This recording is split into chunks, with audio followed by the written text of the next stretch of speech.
Le cinéma, c'est pas une réponse, c'est une question. C'est une façon d'interroger l'art, d'interroger le monde.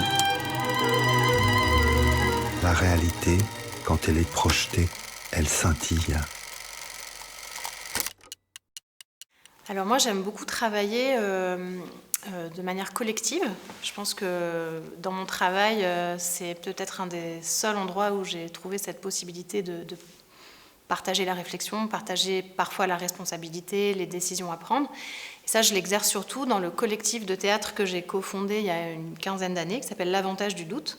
Et c'est vrai que j'ai écrit sur mesure pour mes amis et mes camarades de L'Avantage du doute le premier film et le second film. C'est une manière pour moi même si c'est moi qui suis le capitaine de ce navire, qui écrit et qui vraiment exprime et dirige et met en scène, c'est vraiment une manière pour moi de prolonger la question collective qui me tient particulièrement à cœur dans un monde où parfois le démocratique est extrêmement piétiné.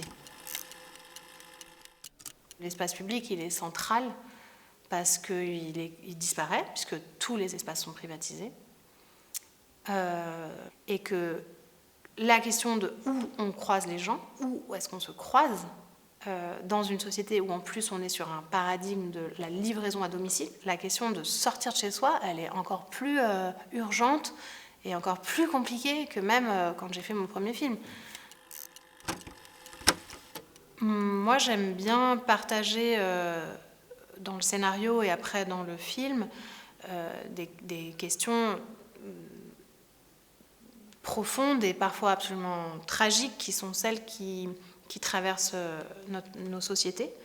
J'ai vraiment envie déjà de souffler sur les braises de ce qui nous reste de vie. Et ça passe par la joie, ça passe par le rire, et ça passe par quelque chose qui fédère. Donc pour moi, l'humour, c'est déjà ma manière à moi de survivre, on va dire.